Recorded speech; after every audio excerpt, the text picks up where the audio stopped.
I'd like to welcome you to WCPT AM's Out Chicago. Think of us as Sunday brunch with your gay best friends. Now please welcome your host, Scott Duff. And a happy Sunday fun day to everybody out there. Scott Duff here along with Ellen Miller. Good morning, Scott. Good morning. How are you today? Oh, I'm doing all right on this soggy morning. Yeah. Having a hard time getting anything in my ears right now, but there we go. Yeah. I got a question for you. Sure. Are you ready to grumble? I hope they have storms all day in Washington. They're supposed to. I don't know if it's changed, well, but yeah. Anyway, Yeah, I'm there we grumbling, are. all right. Yes, hey, it is Pride Month, second week of Pride Month, Yes, but we're queer all year around here, and we've got a fabulous show for you today. John Parker and Jim Pounce from the Gaily show are going to join us to geek about all things gay. And Chicago-based author Zia Varajon's debut book, Love Your Trans Big Sister, Advice on the Transfeminine Journey, is a grounded, practical handbook for trans feminine people, especially those in their early transition, offering support, guidance, and practical advice based on lived experience. And Zia is going to be joining us in the second hour. Wonderful. And we are 2 weeks away from the 55th annual Chicago Pride. I can't believe it's 55. Wow. Crazy. 55 from the 55th annual Chicago Pride Parade. And one of the 2026 community grand marshals is someone who likes to cover the story rather than being the story. We're talking about iconic journalist, historian, and co-founder of Windy City Times, Tracy Baim. She's going to be joining us on the show. Excellent. And of course, we would love to hear from you. So give us a call. It's 773-763-9278. That number again is 773-763-9278. If you don't feel like chat with us, you can also text us at that very self-same number. Yep. That's 773-763-9278. And of course, you can listen to Out Chicago live Sundays from 11 a.m. to 1 p.m. Central on 8:20 a.m. on TuneIn from heartlandsignal.com, or watch the live video stream on the WCPT Facebook page or the Heartland Signal YouTube page. And today's show is live on Facebook. We're reading your comments, so please leave your thoughts as well as like and share the page. You can find it at facebook.com/WCPT820. What's going on, Ellen Miller? Summer's been going on. Summer has definitely been going on. It got hot. It was sunny. Lots of stuff going on around town yesterday. So many festivals. I was telling Scott before we went on, I had not been to Andersonville Midsummer Fest.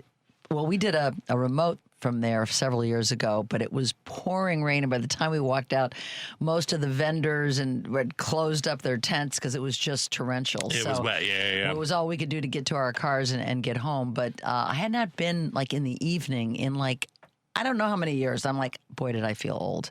It was so crowded.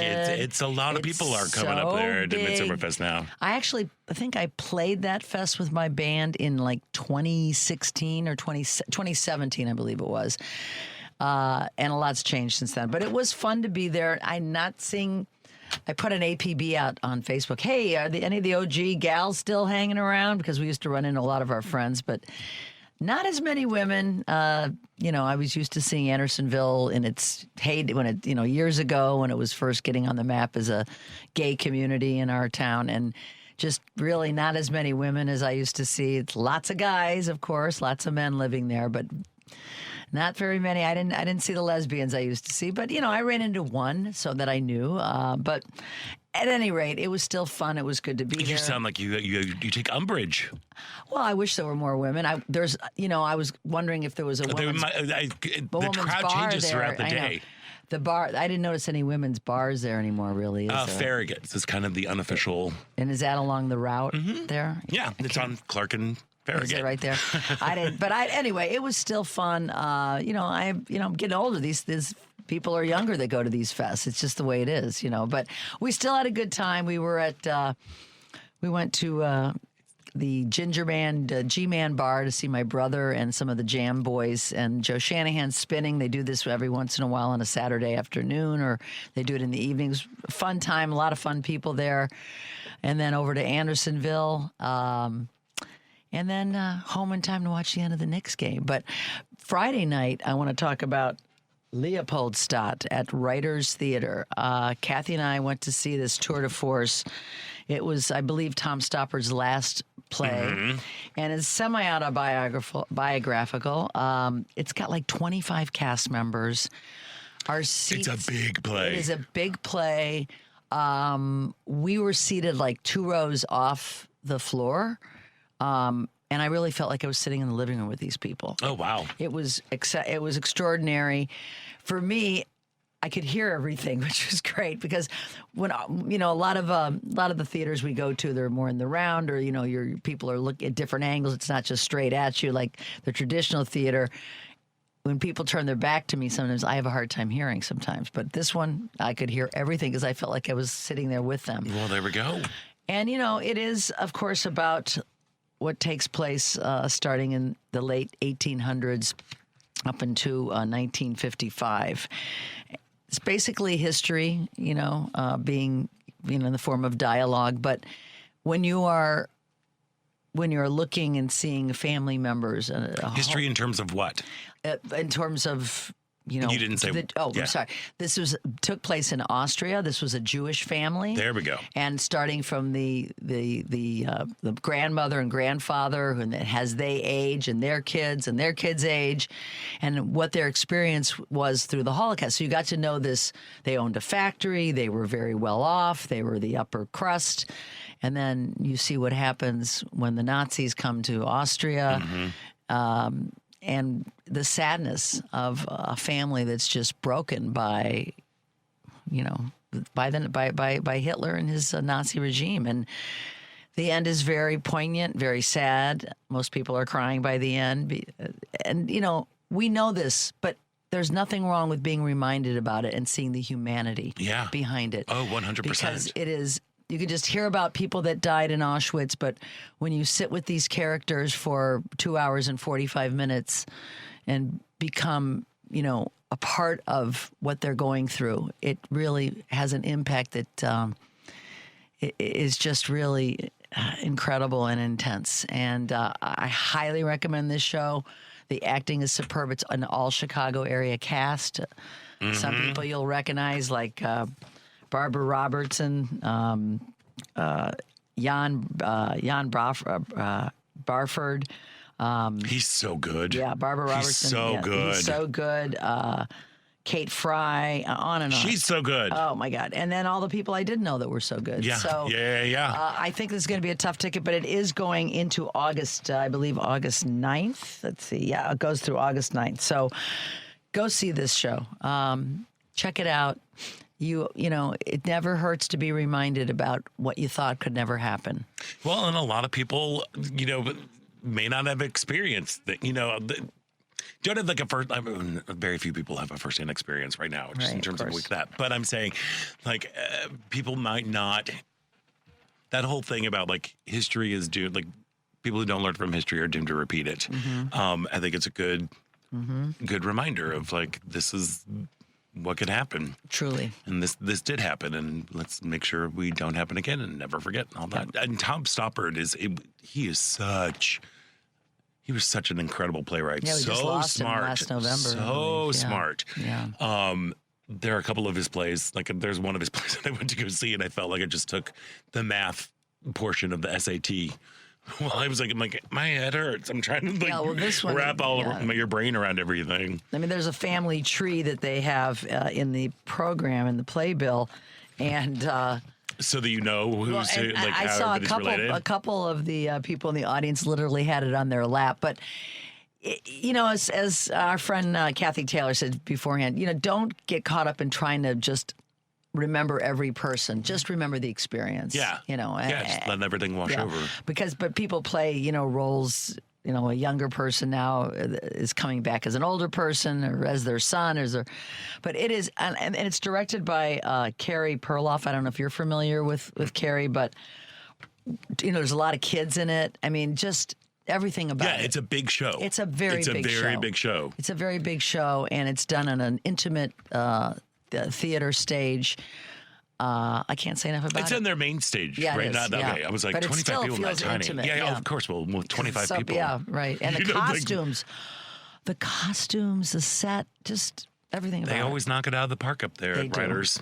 We are so lucky to have a theater like that, so many. But if those are on the North Shore that don't want to come down to the city, you've got that right at your doorstep. So take advantage of it, whether you live in the city or the suburbs. Go support Leopoldstadt. Really great. There you go. Yeah. And so that was my weekend. How about you? How was your Girl, look, you went the highbrow route. I went totally the opposite way. On Friday night, we went to opening night of Stop That Train. Do you know this movie? No. Oh my God. Okay, so of course you won't. This is it is Gay Airplane. Oh, right. I said It is Gay Airplane. If you remember Robert Hayes, Julia Haggerty, brilliant, like often on like in the top 10 of AFI's funniest movies ever. Airplane. This is from the studio World of Wonder that produces all the RuPaul stuff, all the drag race things.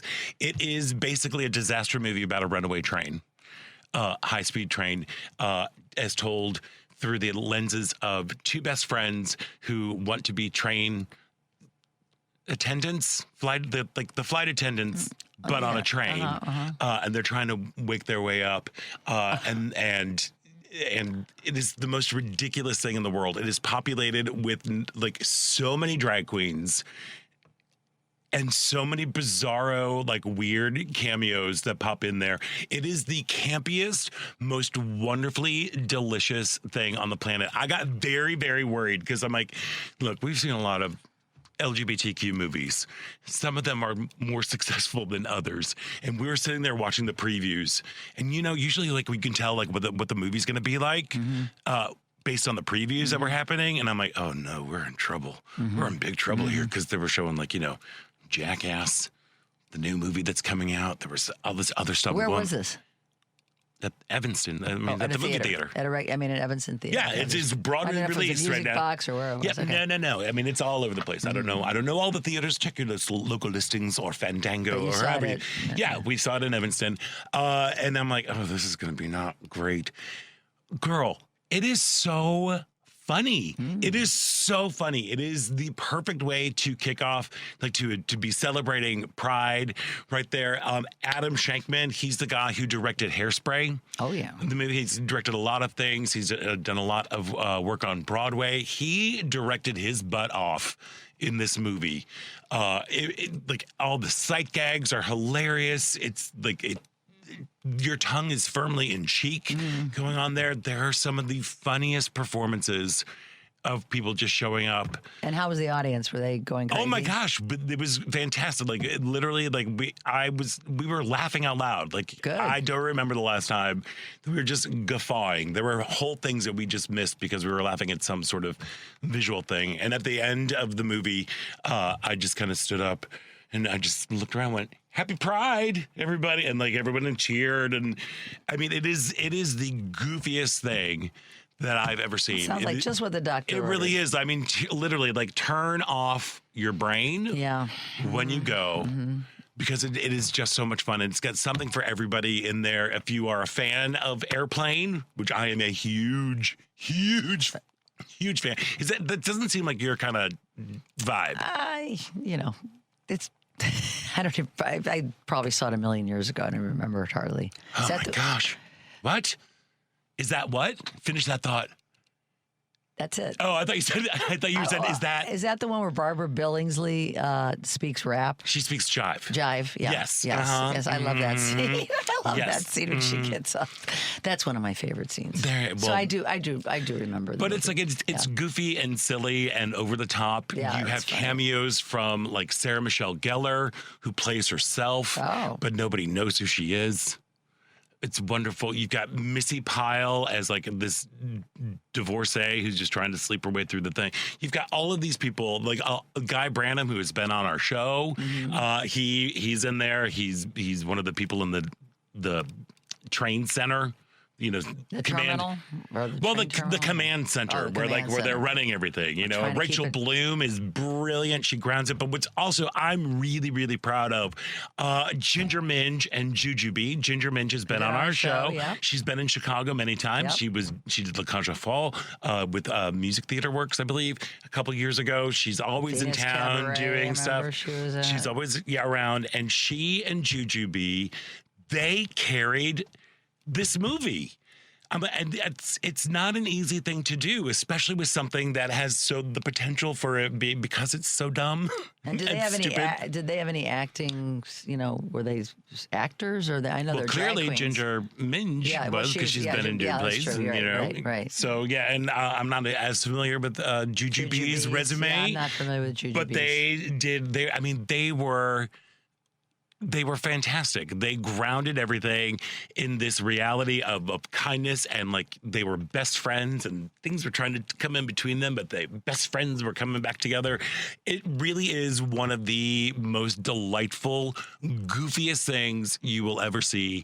And I can't think of a better way to, again, support queer artists than to go to this movie. I love that Go it's check in it out. general release too. That's fantastic. Yeah. I mean, it's brilliant, and there are insider jokes for Drag Race fans, but they're already funny. They're extra funny if you know the reference, but they're funny as a standalone kind of thing. So I highly recommend Run, Don't Walk. There you go. It is the goofiest, most wonderful thing on the planet. It is not a high art, but it is definitely a piece of work. You don't always need high art. No. You need to laugh. I know, and that is what we did. And it was we have a group that usually gathers together to watch Drag Race, and we all went for opening night, to celebrate and to give RuPaul Charles more of our money. Oh yeah, why not? Because clearly she needs it.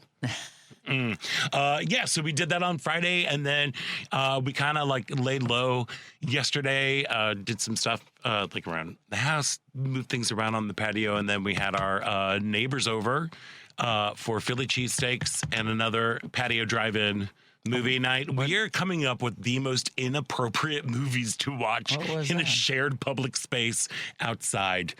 We were channeling the campy nature of Stop That Train. We were trying to hold on to camp and to things that are queer that would be great for Pride Month. So, of course, we landed on Showgirls. Oh, I remember Showgirls. Girl. It's just as bad as you remember. As bad as it could be. It is so bad. And the entire time, we had to call it because the rain came in. So we didn't get through the whole movie. But one of our friends had never seen it before. Even I've seen Showgirls. And she's younger. Yeah. So she would just keep going really? You guys, what? Is that really happening? What? Yeah. It is shockingly misogynistic. It is so over the top. I don't understand how when they were shooting this movie, the director was watching the performances going yeah, do more of that. Do more of that. It was supposed to launch the career of Elizabeth Berkley, shedding her Saved by the Bell sort of identity and launching into a new stratosphere of adult, edgy. It killed her career. Yeah. Gina Gershon, who looks fabulous through the whole thing, by the way. She had a little trouble with that, not as much as Elizabeth Berkley.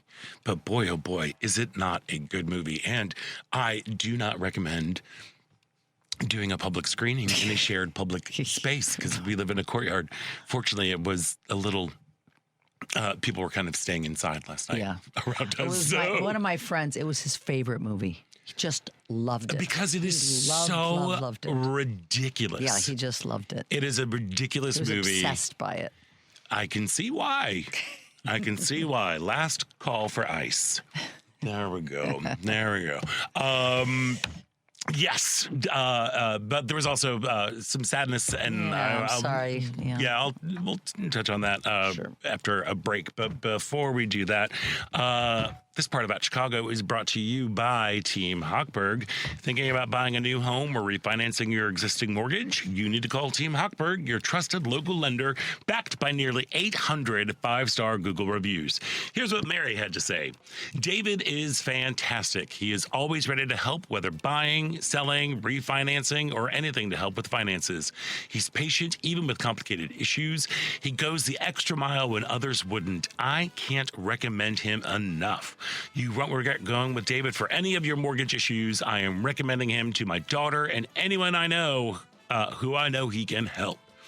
Let's review. Mary shared her five-star experience on Google after Team Hochberg consolidated her debt and reduced her payments more than $1,500 per month or $18,000 a year. Team Hochberg helped Mary and thousands of WCPT listeners, but they can't help if you don't call 855-56-DAVID or visit 56david.com. The number again is 855-563-2843 and the website you know and love and trust, 56david.com. ACM, Equal Housing Lender, NMLS 643114. We are going to take a quick break, and when we come back, there is more Out Chicago right here on WCPT Heartland Signal.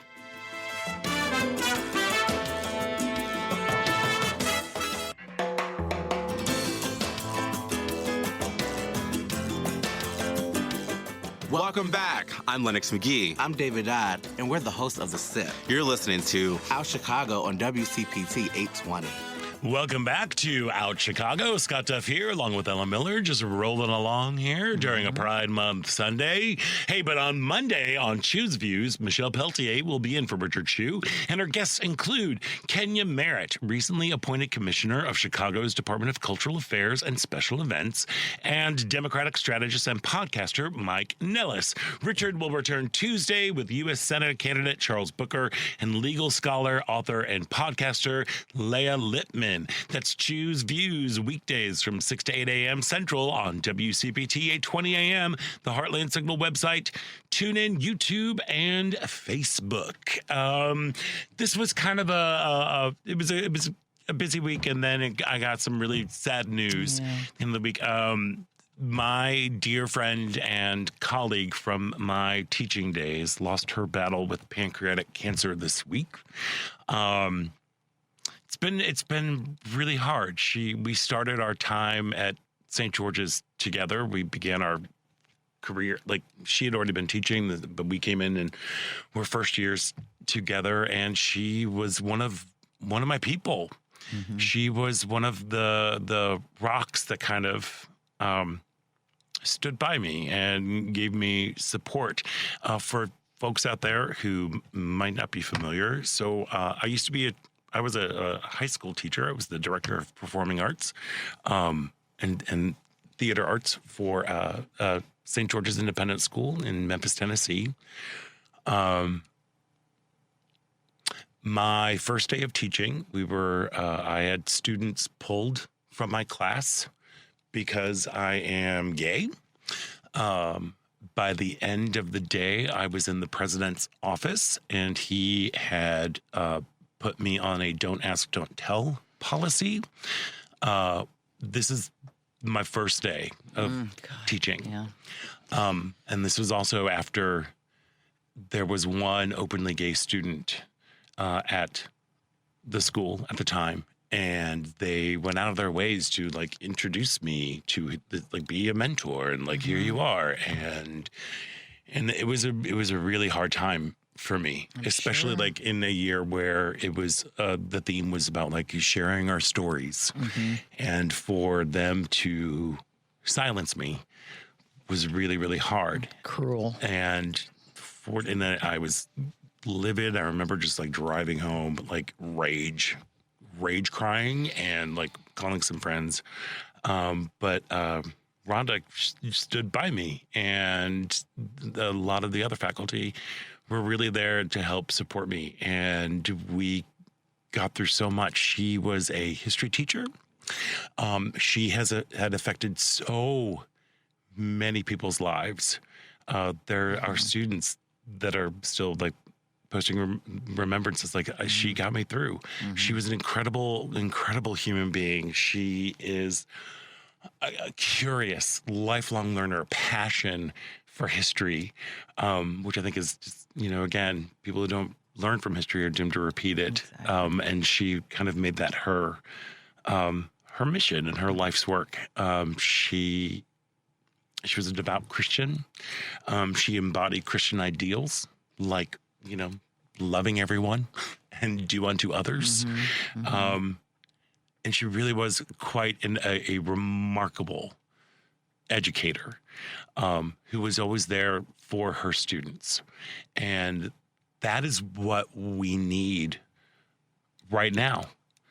We need more Rhondas in the world, especially like in terms of how we,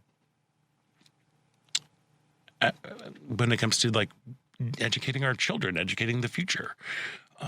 These are people that, your kids spend 8 hours a day, a lot of hours a day with them. And to know that there is somebody who is fair, who listens, doesn't pass judgment. Who sees and hears them, Who sees and hears people. It really is important, especially during these times right now when the education system is being attacked by this administration and slowly picked away. You have people who are there. The boogeyman that is trans students is just astounding to me. It's just astounding. Like, that is the issue that MAGA always goes to when they want to chum the waters, when they want to scare people. They believe that there is some sort of epidemic of people being trans, that everybody's turning trans. They were even saying that you would trans for everyone. Send your kid to school a boy and they'd come home a girl. Like, it is absolutely ridiculous, especially when we're talking, bigger things, when we're talking about like trans women in sports. And it's always trans women. It's never trans men. It's trans women. So the level of misogyny that's going in there as well is fun. Typical. But again, we're talking about out of like, what is it, like 500,000 student athletes, there are 10. Yeah. There's that thing. And they've been coming after Illinois about the curriculum that we have here in Illinois. Thankfully for all the hard work of people that Equality Illinois have done. That Victor Salvo with the Legacy Project, which is the how to keep highlights LGBTQ contributions to history. We have legislation that is passed here in Illinois that LGBTQ history is a part of history, and we're not talking about anything scandalous or talking about people who served, who've done great things. Yeah, and there's nothing that goes into like their personal life or private life like they would do with any sort of historical figure. Yeah. They just add into a little thing, and she was a lesbian. That's about it. That's all. And people can be reminded of the contributions these people have made. Because we cannot be silenced and we cannot be erased. And now they are going after again. Trans students. Just this week, Chicago Public School Superintendent McLean King testified before the U.S. House of Education Committee, and it was a very contentious hearing, and they had Republican lawmakers who were repeatedly pressed King about the district policies aimed at supporting transgender students and CPS's sex education curriculum. They were even going so far as calling it child abuse and neglect when trans students would go on an overnight field trip or anything and be able to share rooms with somebody of the gender that they identified with, saying like that's child abuse. It's very strange. And you have school leaders and education policy experts nationwide who are watching really, really closely as the Trump administration has threatened to withhold federal funding from schools that run afoul of its interpretation of civil rights laws. The hearing was the first one at which K through 12 superintendents were questioned during President Donald Trump's second term about culture war issues that have dominated right-wing discourse in recent years. From the New York Times, the Trump administration is investigating CPS over its policy that allows transgender students to use the bathroom that corresponds with their gender identity, as well as the district's Black Student Success Initiative, which aims to improve the experiences and academic outcomes of Black students. Now, the district has already lost $20 million grant because of the Black Students Success Initiative. People are claiming that it is racist because it is not offered to white kids.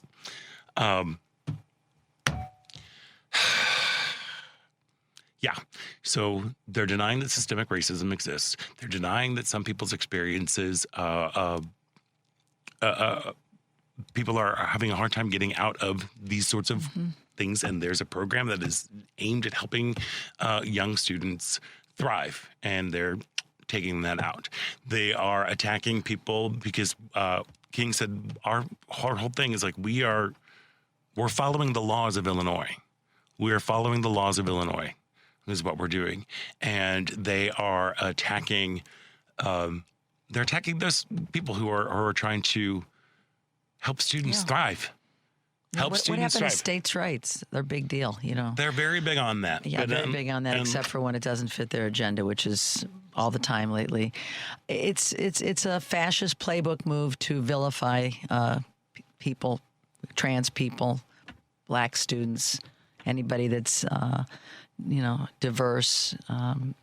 It's just ridiculous and sad, and we keep standing up here in Illinois, but it becomes harder and harder when their funding, gets taken, from under us. Yeah, I mean that's a big thing, and I think we're all going to be dealing with this for a while. Yeah. Superintendent King said, "Our classrooms are not homogenous. They are vibrant communities where students learn alongside peers whose lived experience may differ from their own. The only way to truly serve a student is to understand and embrace what makes each student and community unique." Of course. I don't get it. I don't understand people's dismay and shock about being around people who are different from you. Like that is what it comes down to. It just comes down to people like MAGA wants a homogenous white Christian nationalist society. Yeah. It's so bananas to me. It just I don't understand how people don't have. Your life is richer with diversity. But these equity, people, and inclusion. They live in areas where it's not as diverse, and they keep fueling the fear of the unknown with these people, fueling the negativity and the hatred. And it's a playbook move by them. As we've talked about, in the last election, Elon Musk spending millions of dollars in swing states to run these horrible anti-trans ads that just, scare these people. They scare them. It's fear-mongering, as we know.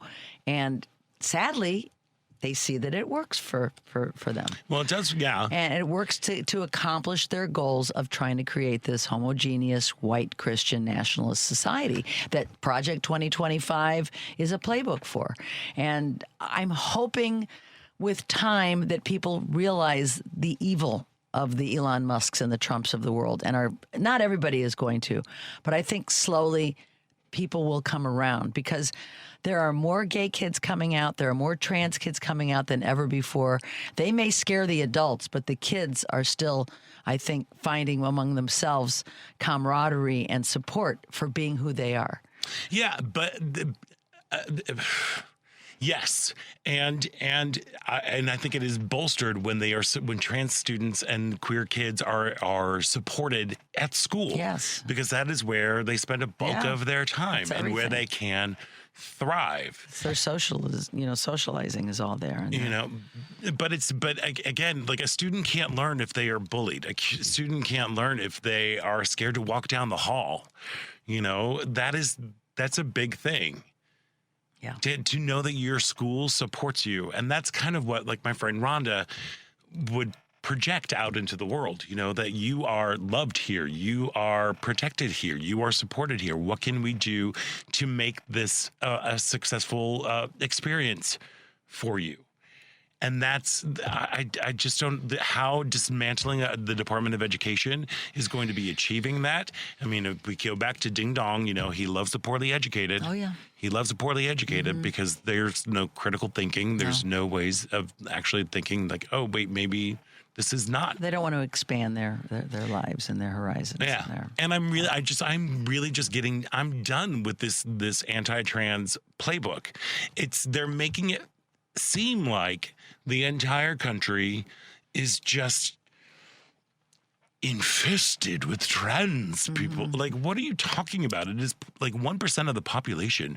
If you are seeing more visibility, it's because people have been brave, because trailblazers are out there paving the way, showing that you can, like, this is how to move forward. I'm very excited to talk about with Zia later on in the show. People are seeing that it's okay. And that there are acceptance, and there are people out there who will support you and love you. And if people feel more comfortable, that's why we see more people coming out, because they actually see themselves reflected in the culture, in the world.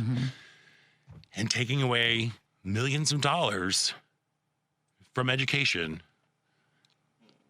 I don't know. It's cruel. It's cruel. It's not going to help. And yeah. So that's hopefully by November he'll be a lame duck, but he already is a lame duck. He's not doing anything except falling asleep during meetings. He's like talking about how tall a pool is. Okay, whatever. He's getting ready to set up the emperor has got gladiators to fight for him for his pleasure on his birthday. Yes. In the claw going on here.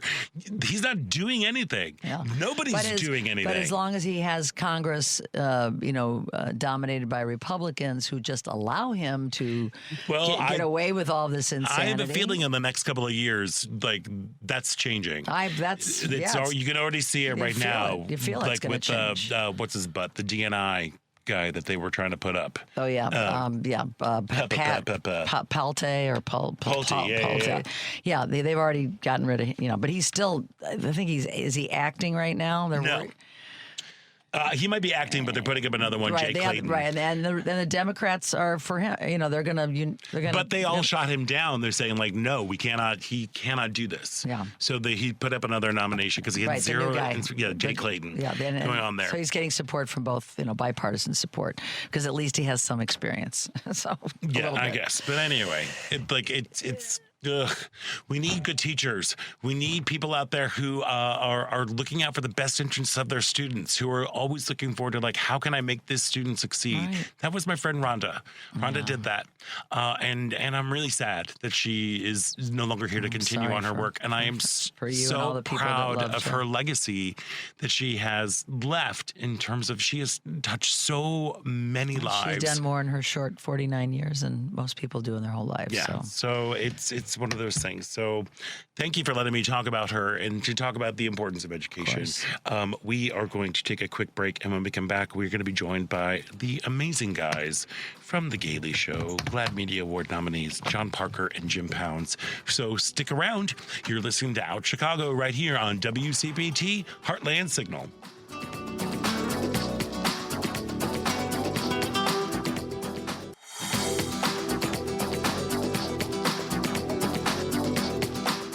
I'm Honey West. Welcome to Out Chicago on WCPT. Welcome back to Out Chicago. Scott Duff here, along with Ella Miller, rolling along. Hey, tomorrow on Live, Local, and Progressive, Joan Esposito will be talking to John Seidel, Chicago Sun-Times federal courts reporter and assistant editor.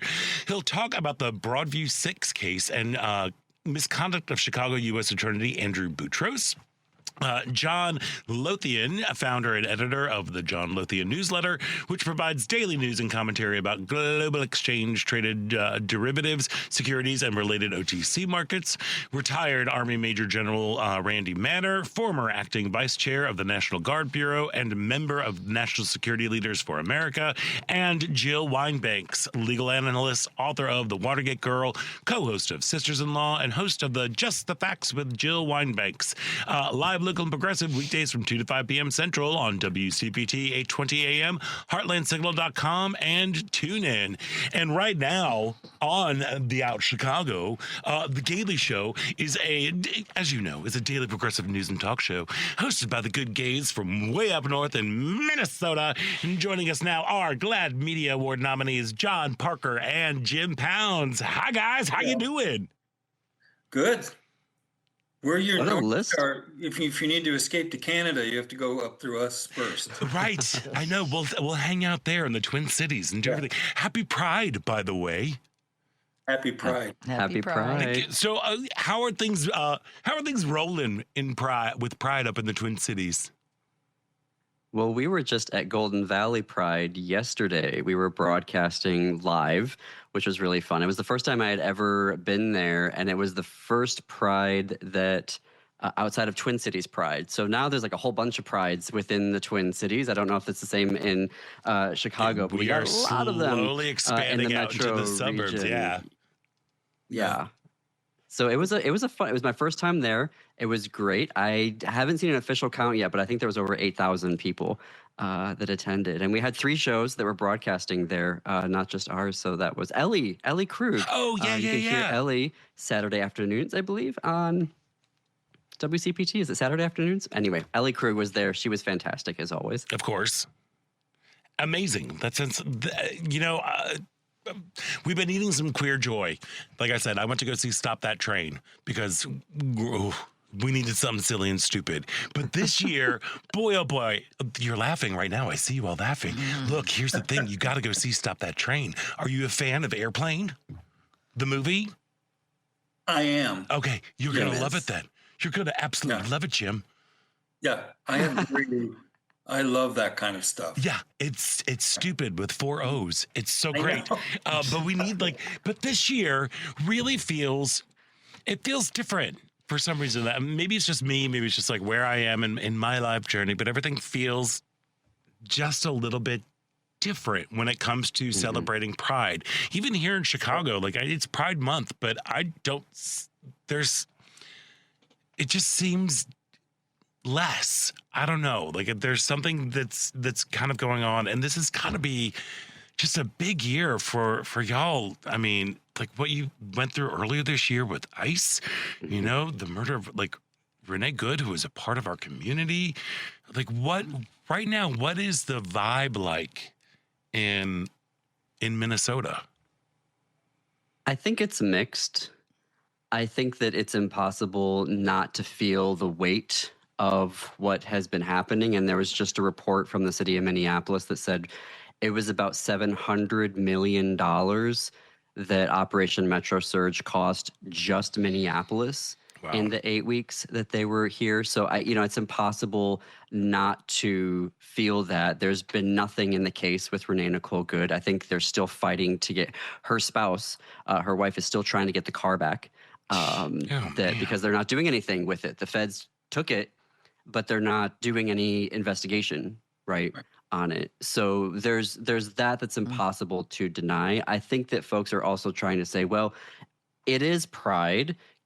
Let's go have Pride. But then at the same time, I think, when we see that Tucson Pride shut down, Phoenix Pride, under bankruptcy, here we haven't had any that have fully shut down because corporations are, bailing on local prides. But there is, I think, to your point, Scott, this sense of, okay, well, we're a year and a half in. Even when he goes, and he is going to go at some point, the movement is all still going to be there. Right. There's still going to be, Stephen Miller around. There's still going to be J.D. Vance. There's still going to be, Fox News. And so I think there is this question of what do we want Pride to look like? And here, especially when we have corporations like Target, we gave back the money to Target. They didn't take the money back. We gave it back to them because we're like, y'all are nonsense. You're fools. Go away. We don't even want you here anymore. So, but I do think there is this wrestling with, we want to celebrate Pride the way that we used to, but it's going to have to be something different. I think we might be going back to a more the defiance that Pride used to be, the protest, the Pride, the anger, whatever fueled that. I think we're going back. I feel we're going back to that. Yeah, but going back, like, kind of in a good way, not like going back to like the way things used to be, But like again, I've said this a lot. I usually say this every Pride Parade because we broadcast live from the Chicago Pride Parade on June 29th. I think it's always a good reminder that to remind folks that people marched so that we could have a parade. People took to the streets. This was a political moment. This was a moment defining, like, this is claiming our identity, claiming our rights as human beings and as American citizens, that this is no longer acceptable. This is like, we need to move forward. We need equality now. We are demanding equal rights. We are contributing members of our communities, and we're fabulous at the same time, like that. That kind of feels like the vibe that's going. I think our Pride Parade for years has been targeted by activists who usually manage to shut it down for at least 40 minutes every year, usually around local issues. I think a year ago or 2 years ago, it was around Gaza and how the corporate people who are participating in Pride were not paying attention to that. So I'm going to be very curious to see what the protest is this year. Because a Pride Parade is usually, 2.5, 3 hours to begin with. And this one now drags over to 4.5 hours because there's usually a pretty substantial protest that shuts the whole thing down. So I am going to be curious to see what happens this year. Because we're usually in the park. So we're broadcasting from the park, Loring Park. We don't cover the parade itself. You end in the park, and then you got us. Right. Fabulous. What a great, it's the light at the end of the tunnel, you two. Exactly. The Gaily Show. So do you guys think, since the murder of Renee Good, that are people like more than ever just ready to get out there and march and show their solidarity and pride, or are people more afraid? I mean, which way is it going for people in Minneapolis? I don't think. This was the cities that had 75,000 people turn out on a Friday afternoon in negative 15-degree weather. And then another 50,000 a week later. We had over 100,000 for our No Kings protest and Joan Baez. So I don't think that Minnesotans are afraid of getting in the streets right now. Mm-hmm. I think that there's a lot of questions around, with this election coming up in the midterms. So in the midterms this November, we have a governor's race and the legislature is up. So there's this question of whomever takes control is given control. What are they going to do to keep Minnesota protected from this administration? And there's a very significant fear that if the Republicans retain control of Congress, that they will take that as a green light that, hey, the voters, they saw what we did in Minneapolis and they voted us back in, so we're going to go back in.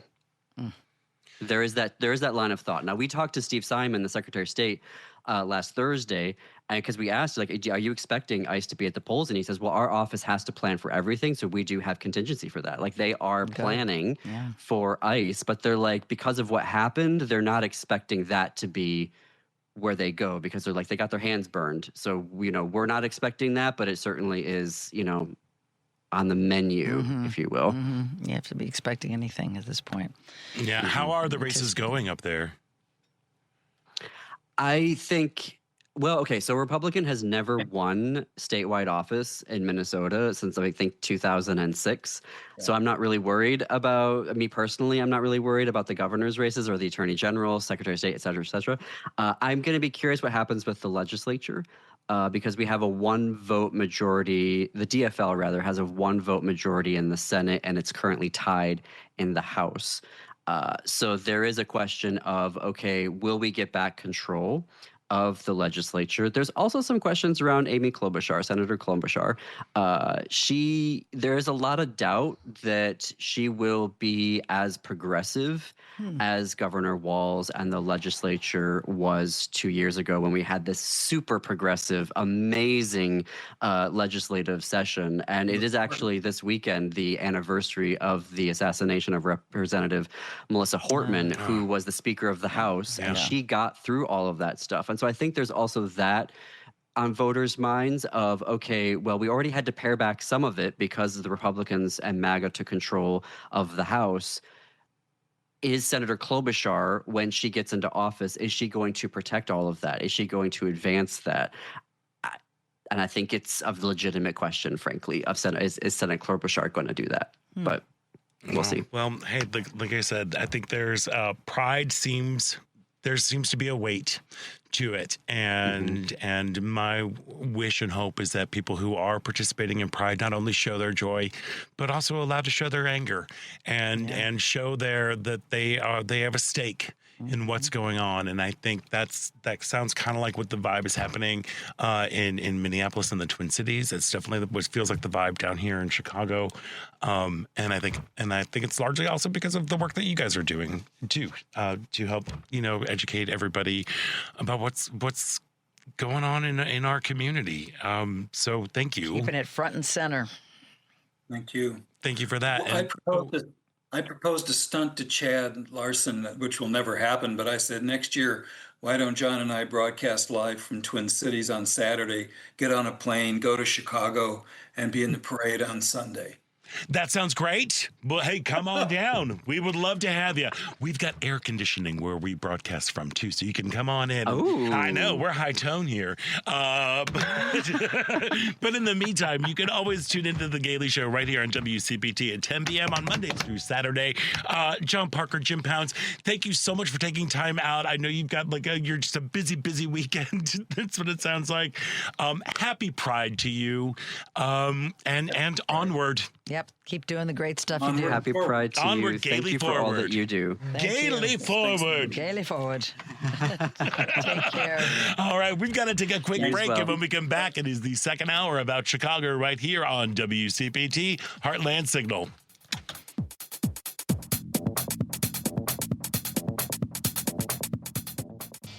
I'd like to welcome you to WCPT AM's Out Chicago. Think of us as Sunday brunch with your gay best friends. Now please welcome your host, Scott Duff. Welcome back to the second hour of Out Chicago. Scott Duff here, along with Ellen Miller. Yes, we are. Rolling along on a day where we get a little reprieve from the heat. Mm-hmm.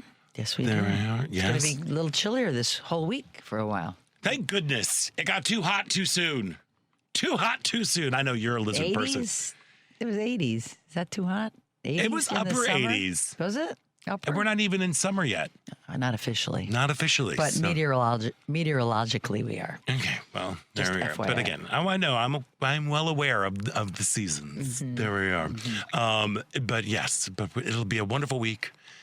Wonderful times. We're celebrating Pride. We've got a great second hour lined up for you. Coming up a little bit later on this hour, we're going to be talking with Chicago-based author Zia Varajon's debut book, Love Your Trans Big Sister, Advice on the Transfeminine Journey.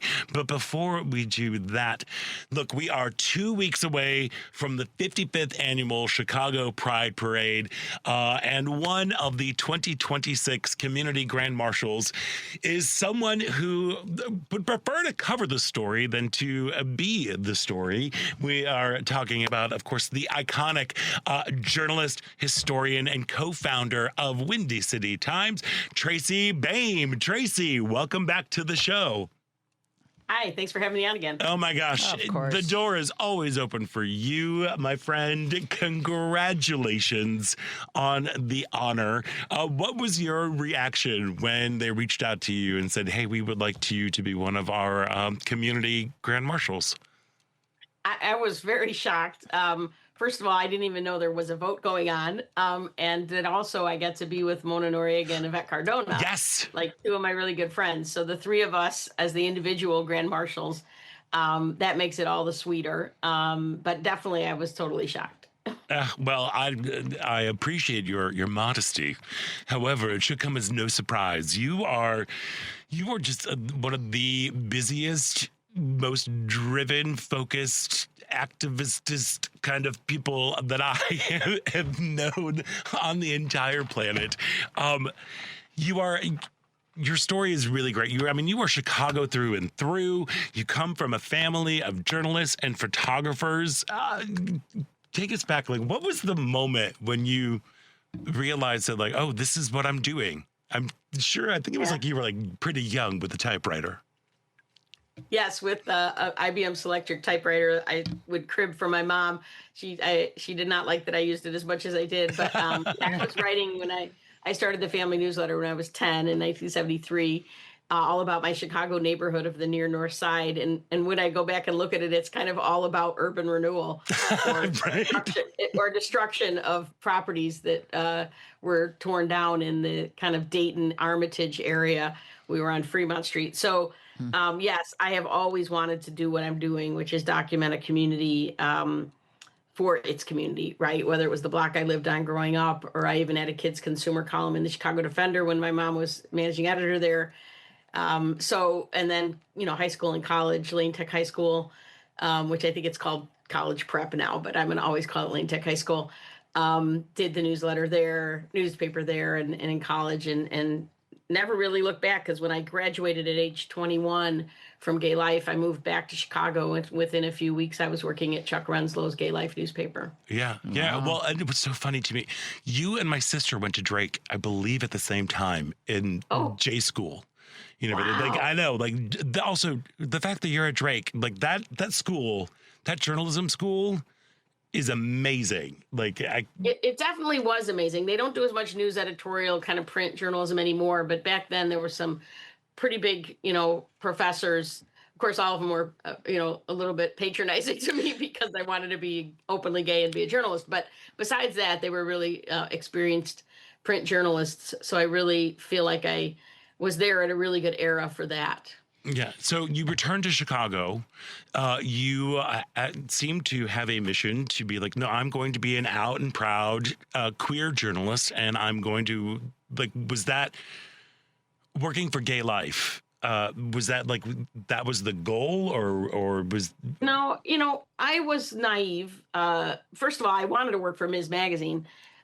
Because I figured that was the only place in the mainstream that I could, not that they were quite mainstream, but that I could do the work. But yeah.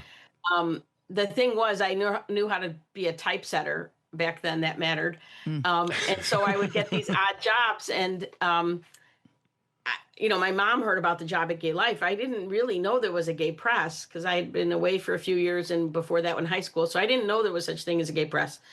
So my mom heard about this job at Gay Life, and when I walked in the office, I saw the typesetting machine. I said, I can run that.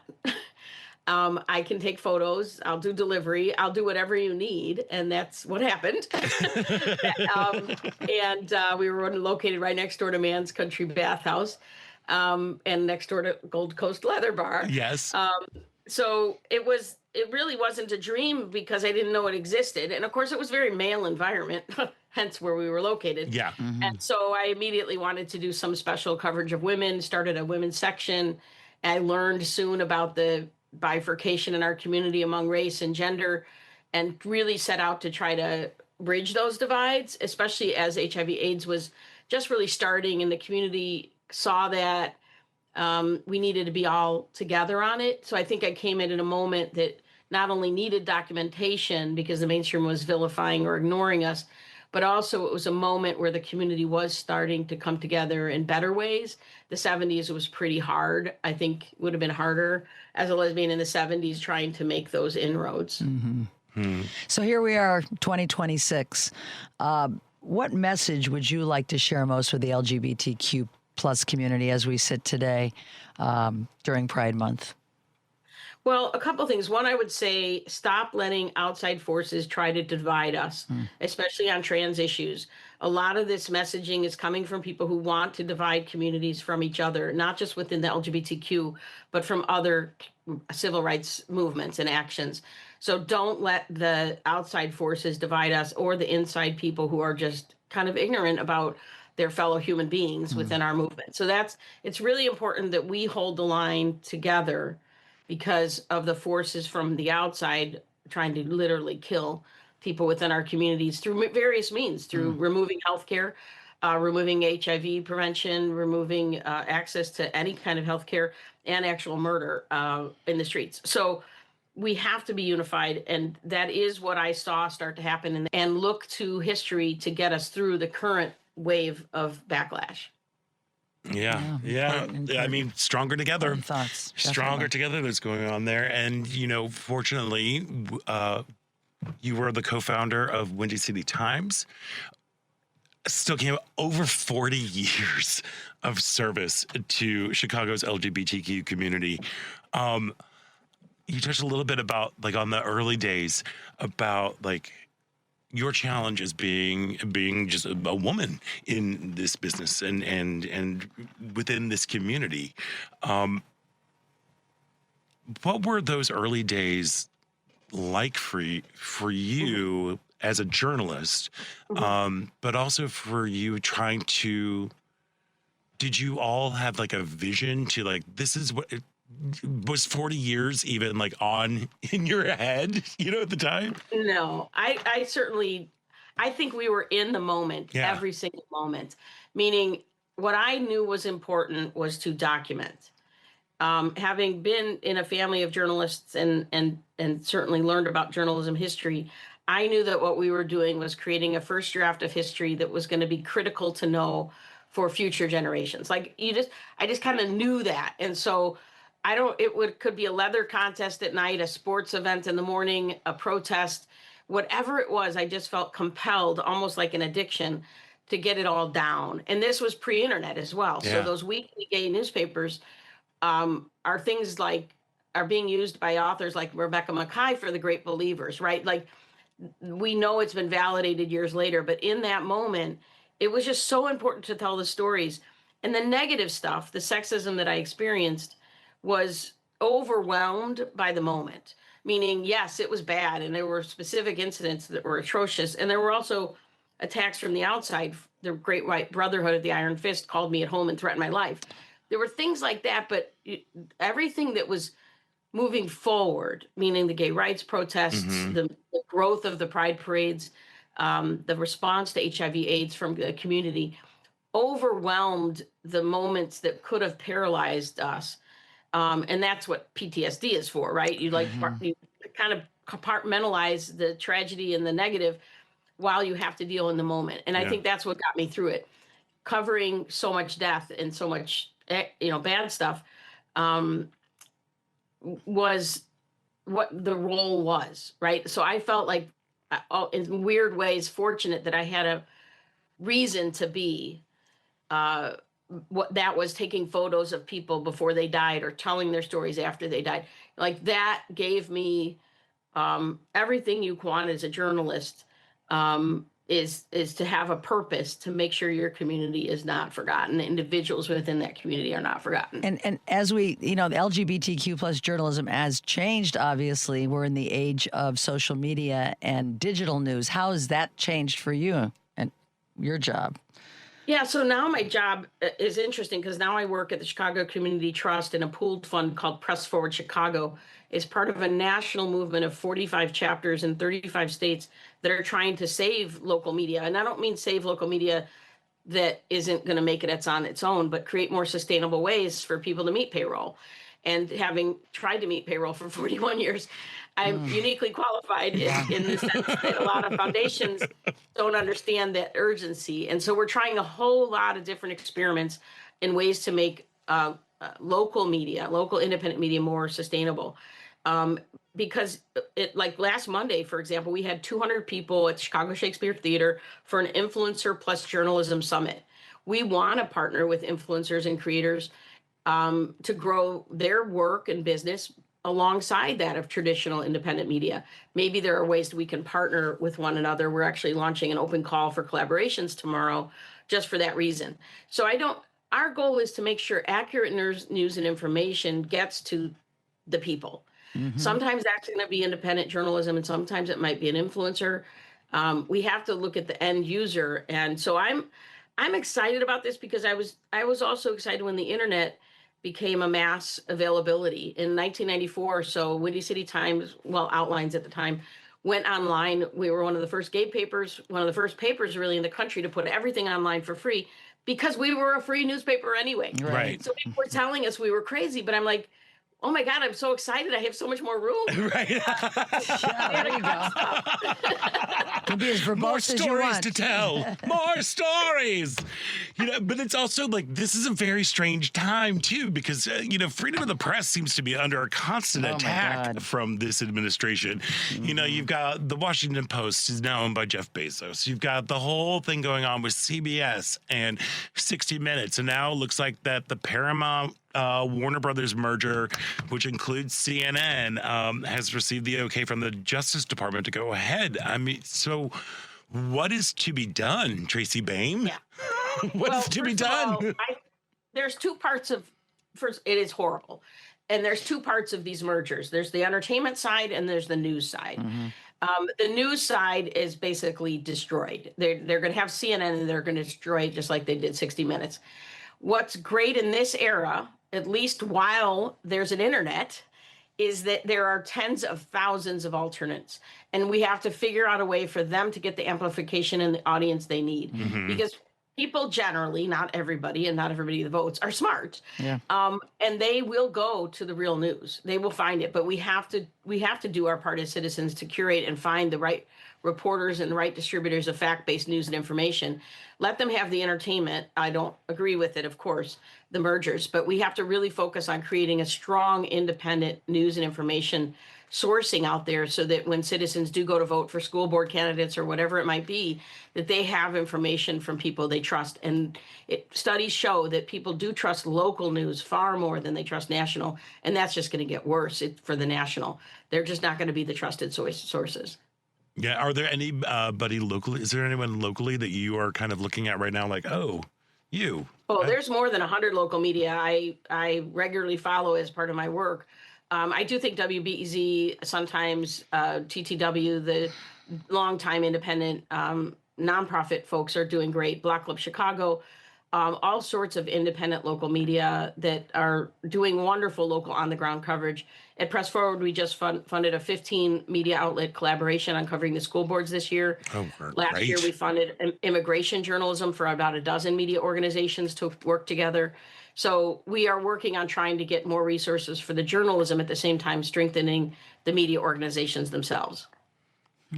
Okay, so look, you've again, as you were saying all this stuff, I'm like, and you were surprised that you got nominated for the Grand Marshal. Like you really are. You truly are an inspiration. I mean, you are constantly on the go. I always wondered, like, does she sleep? I don't think so. But you've also done so much in your life. I mean, you have books on LGBTQ history. You've produced and written movies. You helped organize the gay games. You wrote a play. You're involved with a play about the gay games. What is up next for you? Because you really feel like you are a body in motion. Yeah, I joke that if I stopped, I'm not sure if I could restart. So yes, I never take a break. But this job at Press Forward Chicago is all encompassing, and it will go for it's a limited time spent down fund. So it's probably about 3 more years of my life. But I have many other books I would like to do. And Crystal Lake, the play you referenced, was just a staged reading a month before COVID shut down. Oh. So I am hoping to go back to that. To get that actually up and running at some point in the future, and working on a couple creative projects. But Press Forward Chicago is very exciting. I'm very grateful to be experimenting with this with folks around the country who are really bringing innovation into that space. So it's a high level kind of gay games level thing for me. Yeah. But I'm really grateful to have it, and I know that I can help LGBT press at the same time. Trace, I have a question for you here. If you could pick 3 LGBTQ plus historical figures to ride with you in the parade, who would you pick? Living or just historical figures? They could be gone. They could be in the past. They could have passed. I would say James Baldwin, Audre Lorde, and Eleanor Roosevelt. All right, that was fast. Off the top of my head. Wow! All right, blam, blam, of course blam. You're fast. The gay games, we had so much fun doing that. I was involved in that as well. I hear there's a reunion happening. There was last Saturday, a 20th anniversary reunion we had at Whiskey Girl Tavern. It was really fun. We had over 100 people.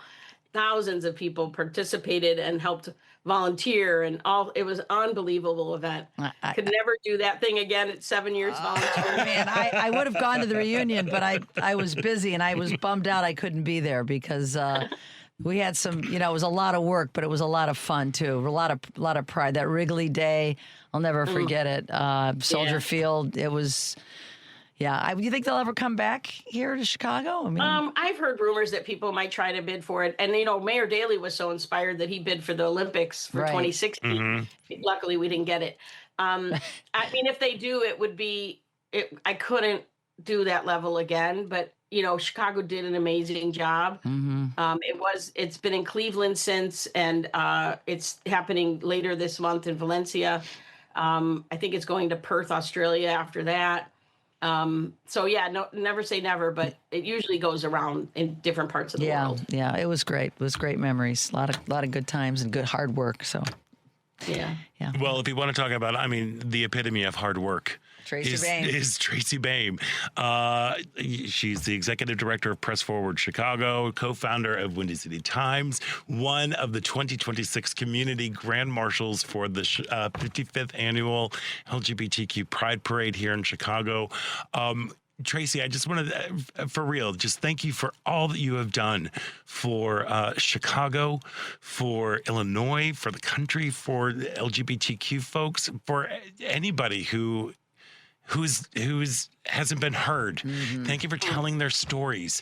Thank you for always standing up for what's right. You've been there. You've been there. And thank you, Scott and Ellen, for doing this work, because what you're doing is like what we were doing in the early 80s, where we were trying to reach people who couldn't be reached. And radio is such a great medium to do that for people who are not safe, looking on a gay website or doing other things, but listening to this in the car. I remember hearing stories about that with Lesbian Gay Radio, that some people, that was really the only way they felt that they could get the gay news. So thank you for doing all you've done all these years too. Well, we're just doing what we do. We learned from watching you, Tracy Baim. We learned it from watching Our you. role model. Yes. We cannot wait to see you as you kick off the parade. Make sure you wave up at us and set our unhalted when you pass. Tracy Baim, who does it all. Thank you so much again for your time today. Tracy. And thank you for all that you continue to do to make us a stronger community. Thank you both. Have a great day. You too. Thanks. We're going to take a quick break, and when we come back, there's more Out Chicago right here on WCPT Heartland Signal.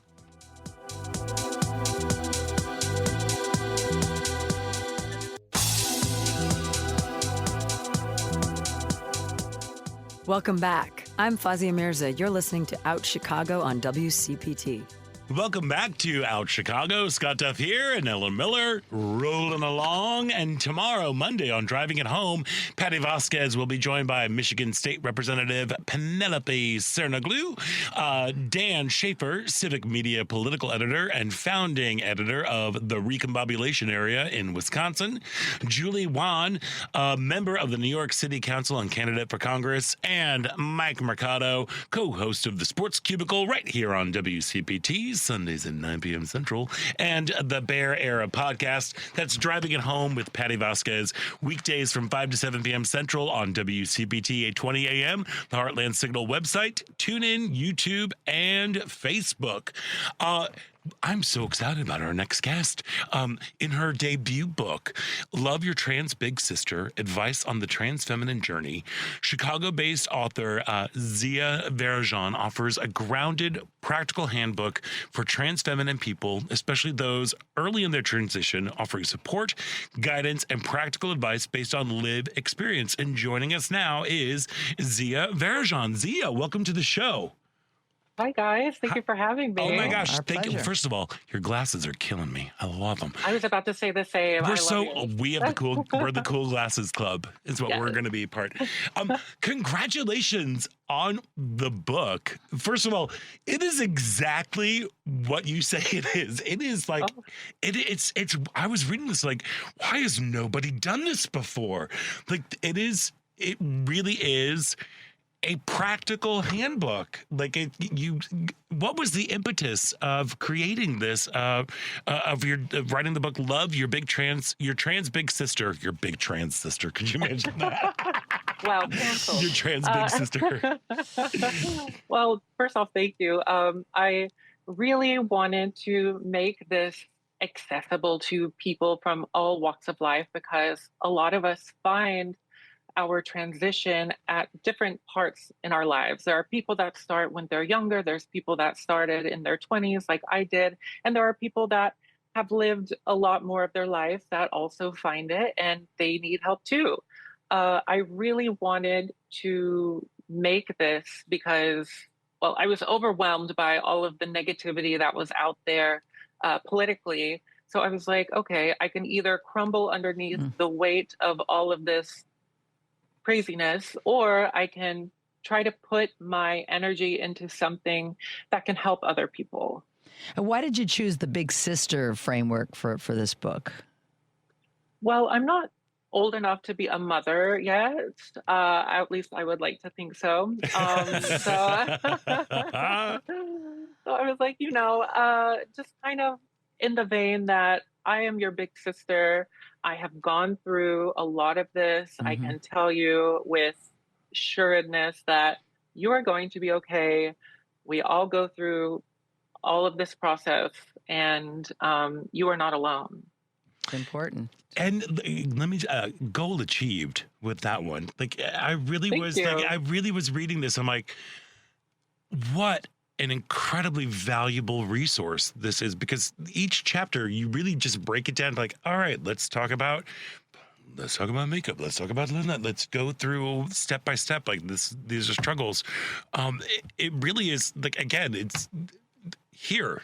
It's like a how-to, it's like, and the thing that's so wonderful throughout the entire book is the grace that you have towards your reader to be like, hey, go gentle on yourself. Like things are big right now. It's going to be messy. Yeah. It's going to be messy. You're going to trip. You're going to fall. You have to get back up and keep going. And everything you want is right across the way. Yeah, it's so inspirational. And one of the things that hit me while I was reading Love, you're a big, why do I want to keep calling you a big trans sister? That is so silly. Both can be correct. I know, but love your trans big sister. But like, you talk about your own coming out journey, and there was early in your transition, you were chatting with, your words, an old school trans woman, who asked you about your motives for transitioning. And in the book, you write about making a joke and was sternly shot down. And you write, transitioning is a life-changing choice that will have ramifications, and I should be doing this for the right reasons. Being trans is not some trend to jump on. How was that moment? Like, I mean, I guess I hear your response, yeah, it was very, that was literally the week that I started hormone therapy. Oh, okay. So I was a very freshly cracked egg. I was still like male presenting even. I still had facial hair. She wanted to make sure that I was properly vetted before joining the community, because it's not all sunshine and roses over here. It is hard work. It is a lot of self-actualization, because there's no one that's going to do this for you other than you. Mm-hmm. And you're going to lose people along the way. So you have to mentally and emotionally prepare for whatever could come. Mm-hmm. Was there one chapter for you that was more emotional or difficult to write than others? I would say either the dating or like the personal protection and safety chapter. Yeah. Because they're, with the vitriol that is being put out by far-right organizations targeting trans people, it's not just words. It is leading people to actions of violence against the trans community. And I know plenty of close trans women to me who have been stopped coming home from work or a bar or other places, people who have experienced violence or harassment. And as horrible as those things are, there are things that you can do to ensure that you can make it home safely. You can't predict what other people or how other people are going to react to you living your life, because that's all we really want. We just want to live our lives. We just want to walk down the street and not be afraid for our lives or our sisters' lives. Yeah. It's just a very heavy topic. So I try to keep it in a way focusing on empowering the reader versus doom and gloom and be afraid around, cower every time you turn a corner. Well, kind of deal. Thank you for addressing that in the book. Yeah. Yeah. And again, what's so wonderful about Love Your Trans Big Sister, Advice on the Transfeminine Journey. The way you have constructed the book, the way you are speaking, it feels very conversational, like the big sister that you want to be, to just like, hey, been there, done that. This was my experience. Your experience might be a little bit different, but we'll kind of hit the same notes. And again, throughout the book, you are extending like permission to be messy, permission to feel big feelings, and also be like, all right, so you're gonna get through that. You just move along. Like there's such a hope and optimism, and it really is like a practical guide. Like I love you talking about like how choosing a name. The fact, like, just sit with it for a while, ask you, like, do your research, like, go to baby names, look up the meaning of things, it's like, oh, it's so great. Yeah. Like, most adults don't get that opportunity. Well, yeah, but go ahead. Sorry. Oh, no, but that's the amazing thing about transitioning is we get to define who we are, how we want to present, how we want to be. We restructure this person, this body that we've been born with. At least for me, I transitioned when I was 25. So I had lived a decent chunk of life by that point. I've experienced a lot, but I also talk about this in the book. There are things that you can bring with you forward in life, and there are things that you can set down and leave. And I think that there is no better way of doing it than kind of taking inventory of who you are and what you like and what is the truest, thing to your core. What defines me as a human being, and how can I hold that dearly and, bring that with me through the rest of my life. Yeah, I mean, and these are all lessons for human beings, like to actually stop and take stock, like, okay, how do I want to walk through the world?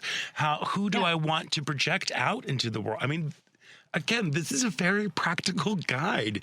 I'm still gobsmacked as to like why this book has not been written before, because it really is like you talk about like finding a healthcare provider, but like you said, advice on dating and like advice on safety. It really is just. It's a tool to help you realize, to go in and do the work and to really say like, who am I? And just sit down with that.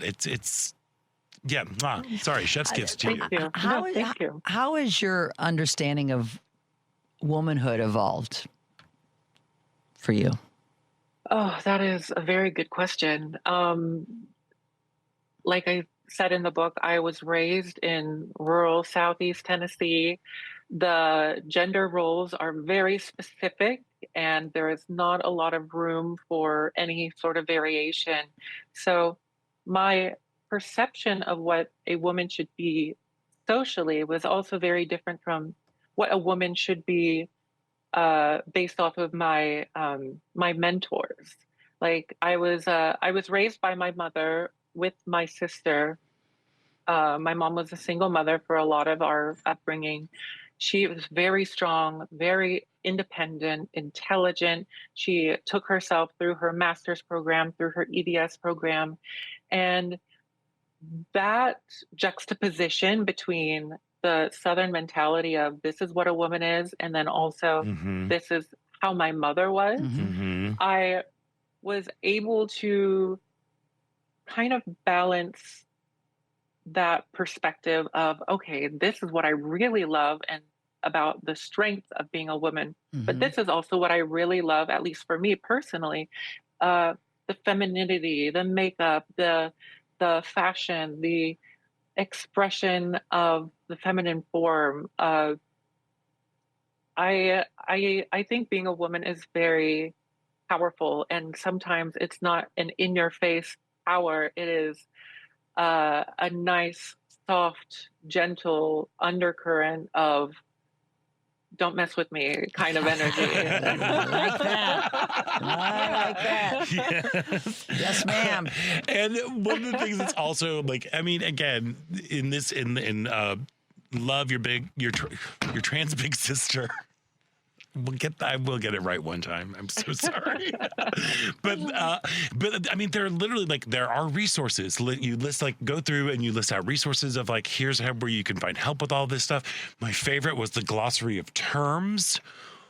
That just made me giggle on some of them too, because you talk about the HBIC, head bitch in charge, booger, what's that? What's booger?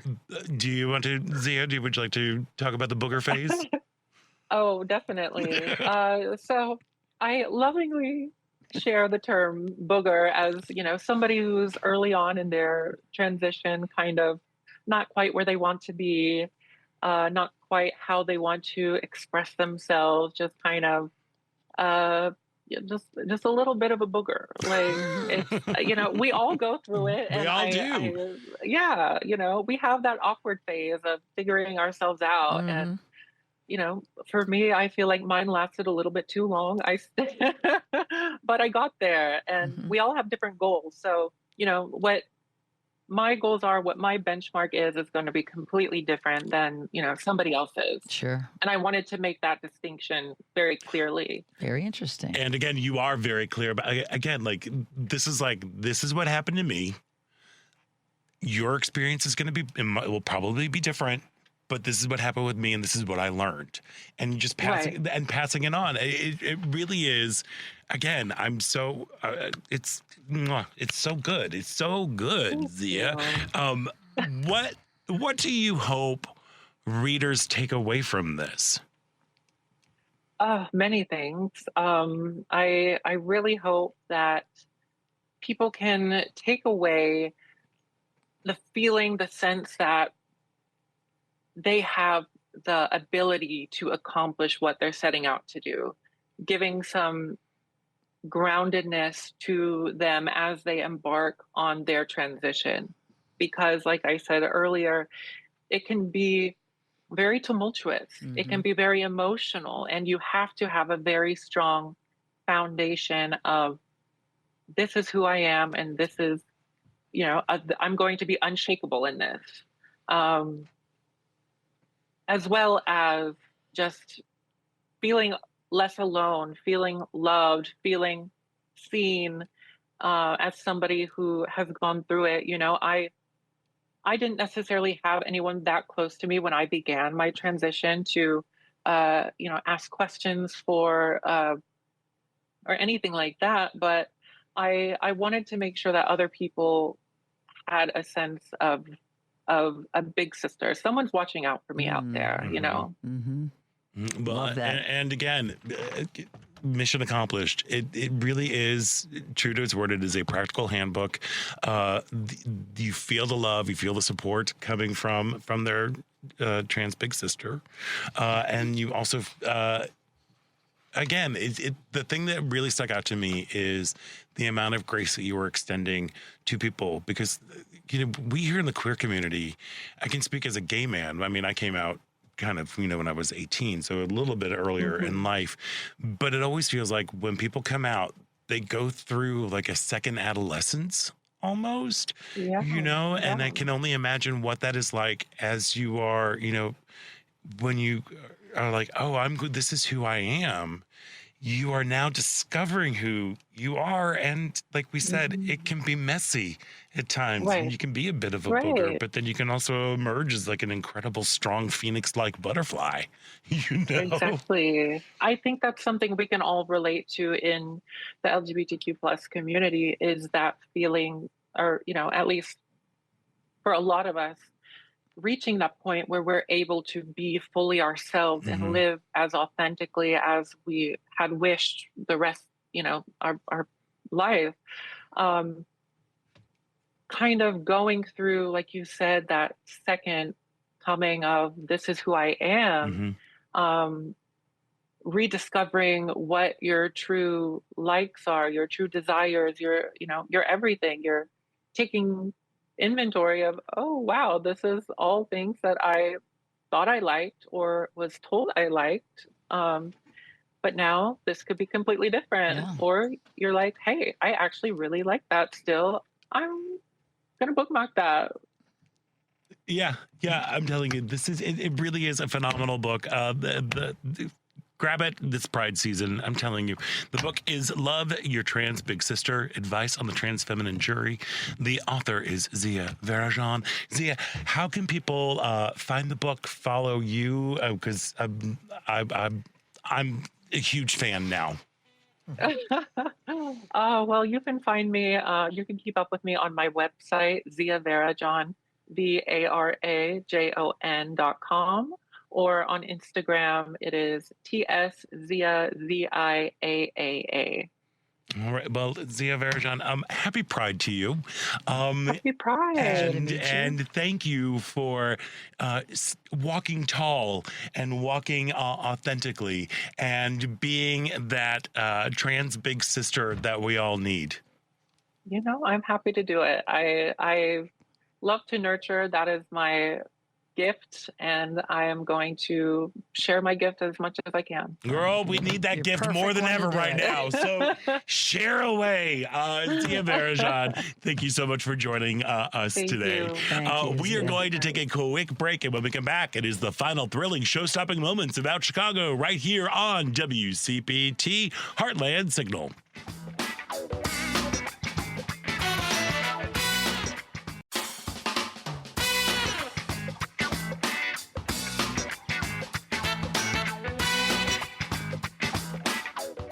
Hi, my name is Amy Sumter. I'm a comedian as well as She's Crafty, and you are listening to Out Chicago. Welcome back to Out Chicago. Scott Duff here, along with Ellen Miller. There we are. Hey, thanks for tuning in today. We really appreciate it. And did you know that you can listen to, rate, and share the Out Chicago full episodes and featured interview podcasts on, wherever you get them, like Spotify, Apple Podcasts, TuneIn, iHeart, YouTube, Amazon. Yeah. All you got to do is search for Out Chicago with Scott Duff and Ellen Miller, or visit WCPT's podcast page at heartlandsignal.com/podcasts. Go ahead and do that. Yep. You can also visit the Out Chicago show page and listen on demand to recent interviews and full episodes of the show. Find subscribe links to our full episodes and featured interview podcasts. Read all about us and see an Out Chicago photo gallery and more. Go to heartlandsignal.com/OutChicago to find us on our new website. There. So yeah, the Tonys did happen last week. I didn't get a chance to watch them. I watched the opening number. Pink was great. Oh my gosh, she was fantastic. Pink was great. She was great. I think she's vying to get a role on Broadway. I think she did a good. It was like her giant audition to be in something. 100%. And why not? Well, and on her social media stuff, she's kind of been like, thank you so much. This was like my 10-year-old kid's dream to come and do this. She's such an incredible entertainer and an incredible vocalist and a great performer. And she did have such, like, I saw little snippets, didn't watch the whole thing. Didn't see Laurie Metcalf win. She was right in the beginning too. It was the first award they gave, good. and I saw one of the New York papers said that she is the queen. She is the, how do they said, the queen of the Broadway stage right now. I believe it was of American theater. Theater. Yeah. Laurie Metcalf is a force of nature. She is. To see her on stage is really one of the things that's like kind of unforgettable. Yeah. And I saw her in a really dumb play. Which one? Pot Mom. I saw that one. Yeah. It was at the old Hull House. Is that where that was? No. It was it was upstairs at the Steppenwolf. It was her and Rondi Reed. One. Yeah, that's no, it was Pot Mom. It was a dumb. It was I'm basically thinking of like another mother one that they did. That was years ago. That wasn't shoot, and it was Martha. It was Martha Levy. No, it's Gary Sinise's wife. Moira, the other M. Yeah. Uh-huh. Yeah, but anyway, Pop Mom. Yeah, I watched Pop Mom. Wasn't her daughter in it too? Zoe? I don't think so. Gosh, it was so long ago. Yeah, I remember Pop Mom. Yeah, it was like basically watching an episode of Roseanne on Pot. Yeah. But watching her, I'm like, she was so funny and so bright, and Rondi Reed was in it, and she was hilarious. Rondi was great. It was a fun show, but I'm like, nothing like Death of a Salesman. Oh, right. I want to go see it.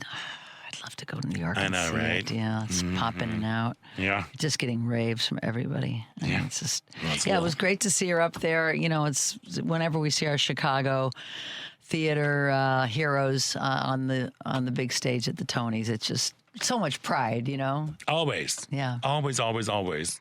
So, yes, that was Big and Gay. Yes. Last week. Also, just sticking in with the arts for one hot second. So, we finally got to take the name down off of the Kennedy Center.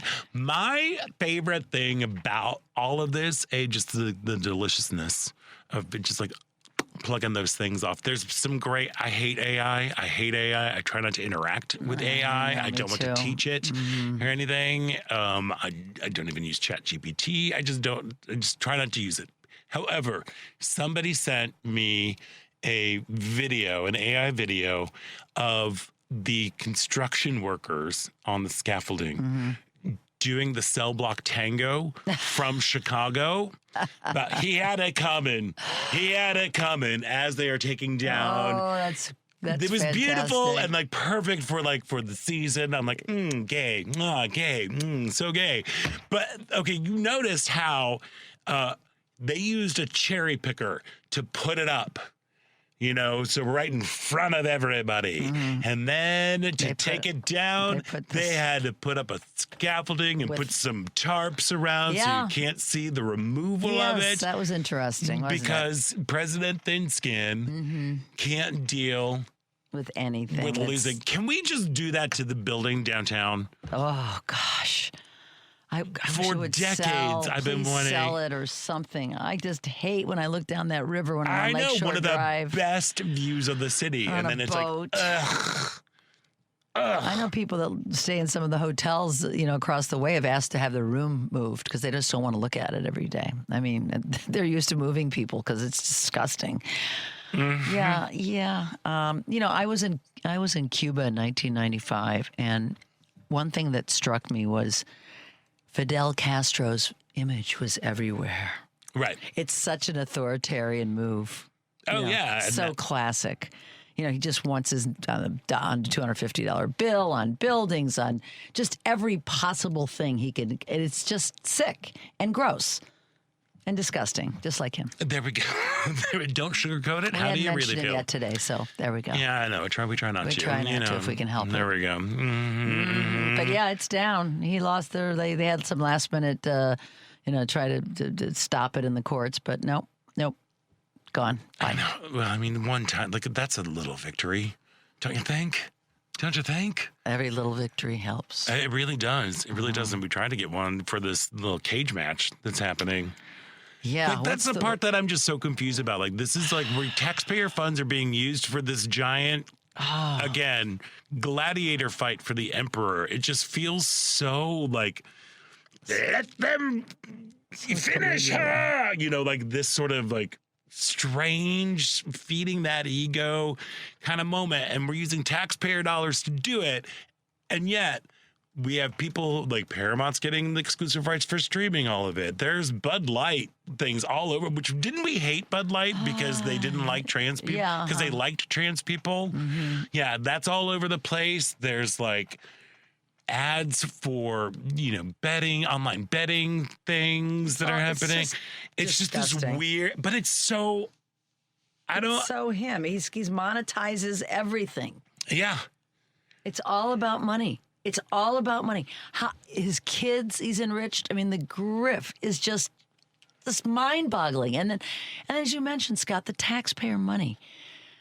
that's paying for it. They're taking people off of SNAP benefits. They're not allowing They're them to have taking $20 million worth of grants from Chicago Public Schools. And yet they're spending it on ICE. They're spending it on a war nobody wants. They're spending it on this ridiculousness at the White House. It's just, if this doesn't get to the masses, I don't know what will, as far as being frustrated with him. Clearly it is like he is losing steam and losing popularity among like the poorly educated, as he likes to call them. Even they are finally, like going getting like, dude, what's going on? Yeah. Why are you doing this when like it cost me $6 for a bag of chips? Yeah.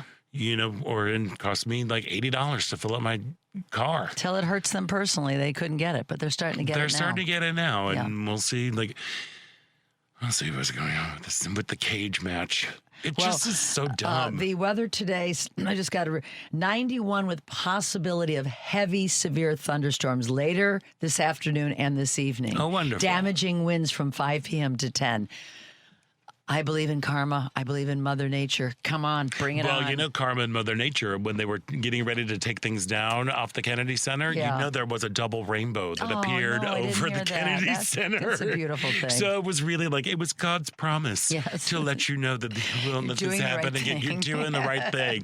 And again, a little bit of gay pride thrown in there at the same time. Double whammy. Yep. And also a double whammy this week. Nancy Mace. Oh, bye-bye. Ain't no lie. Bye. She finished 5th, just like that swimmer who really hates trans people. What's her, Briley Gaines? Yeah, her. The one who, it's like, they finished 5th together. Oh, good for them. They're 5th, so they can go and explore and investigate bathrooms together because Nancy really, because the trans people are coming to get you. Well, Nancy's now going to have a lot of free time to just go and stalk some bathrooms. Good for her. With her friend Riley, fellow 5th place person. It's great. Yep. She got what she deserved there. For sure. There we go. Well, that's going to do it for us today on Out Chicago. I want to thank all of our guests today, John Parker and Jim Pounds from The Gaily Show, Chicago-based author Zia Varajon, her debut book, Love Your Trans Big Sister, Advice on the Transfeminine Journey. Make sure you check it out. Again, very impressed by this whole thing. And, of course, the one and only Chicago icon, Tracy Baim. Thank you so much. We're so lucky to have her in our city and have her so many years doing what she's done for people. We are lucky, folks. We are lucky. Matt, thank you so much for running everything so beautifully and smoothly. Paul, thank you for doing whatever it is that you do back there in that little tiny room. And there we are. Ellen Miller, I want you to have a fantastic week. Thank you. Same this to week, you. Bundle up because it'll be in the 70s. It's going to be the 70s. So there you go. And I'm Scott Duff. And until next week, stay proud.